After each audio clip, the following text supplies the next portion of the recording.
না, জামাল মিয়া। জামাল ভাইয়ের পুরা গেঞ্জিটা একবার পানিতে মানে আই হাই হাই হাই রে পানি পানি একবার পানি পানি। আসসালামু আলাইকুম। যারা প্রবাসে আছেন তাদের উদ্দেশ্যে আজকের এই ভিডিওটা। প্রচন্ড গরম বাহিরে, একজন পাকিস্তানি আর একজন হলো বাংলাদেশি, দুইজনেই মানে মাথা চক্কর দিয়ে পড়ে গেছে। একজন পাকিস্তানি, তাকে পানি দিয়ে সুস্থ করা হয়েছে আমি যতটুকু শুনছি, আর বাংলাদেশি ভাইকে তাকে হসপিটালে নেওয়া হয়েছে। বাহরাইনে প্রচন্ড গরম চলতেছে। যারা প্রবাসী আছেন, বিশেষ করে গালফের প্রতিটা দেশেই মানে তাপমাত্রার ভয়ানক অবস্থায়। যারা আমার ভিডিও দেখছেন সকলকে বলবো যে ভাই একটু সচেতন থাকুন। দেখেন আমি এখানে বাহির হয়েছিলাম, বুঝছেন, বাহির হয়েছিলাম মানে নামাজ পড়ার জন্য, মানে আমার মাথা চক্কর মারার অবস্থা, এমন একটা গরম আমার লাগছে। দেখেন আমার এক সাদিক আছে, যেহেতু ভিডিও ফাঁকে যায়, এদিকে আসেন। মানে স্যার কেমন গরম একটু বলেন তো। বাইরে গরম। আপনারা এখান থেকে দেখা যাইতেছে না, এখানে দেখেন আমরা গেঞ্জিটা দেখাই আমি। দেখেন একটু কাছে আসেন, কাছে আসেন, আয়েন না একটু কাছে।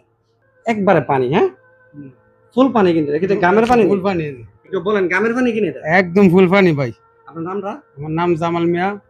বাড়িটা বাড়ি কোন জায়গায়? বাড়ি বাঞ্চার মতানা, এই দেখো পোস্ট অফিস সোনারামপুর, হ্যাঁ। গ্রাম দুলারামপুর, ব্রাহ্মণবাড়িয়া। ব্রাহ্মণবাড়িয়া ডিস্ট্রিক্ট। দেখেন আমার এলাকার লোক, আমি ব্রাহ্মণবাড়িয়ার লোক।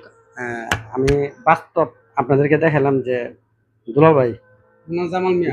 জামাল ভাইয়ের পুরা গেঞ্জিটা একবার পানিতে মানে আই হাই হাই হাই রে পানি পানি একবার পানি পানি ফুললি পানি।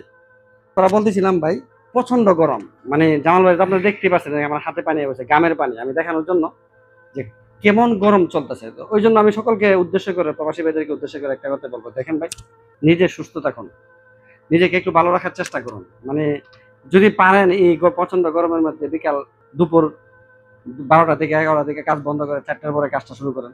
অন্য মাসে একটু টাকা বেশি ইনকাম করতেন, এই মাসে না একটু কম ইনকাম করবেন। জামাল ভাই কি বলেন? না, না, একটু ঠিক আছে। টাকাটা দরকার হলে কম করলেন, কিন্তু আপনি অসুস্থ হয়ে পড়ে গেলে আপনাকে দেখার মতো কিন্তু না, কেউ নাই। প্রবাসীদের আসলে দেখার মতো কেউ নাই। কেউ নাই রে ভাই। ওই আমার এলাকার ভাই তো, মানে বুঝতে পারছে কেউ আছে?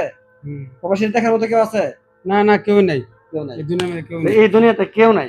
তো আপনারা ভালো থাকুন, সুস্থ থাকুন, প্রচন্ড পানি পান আর করুন। ভাইয়ের কথা বলতে বুঝনা, যদি ভালো লাগে ভিডিওটা শেয়ার করে দেন, দেখছেন বুঝলেন?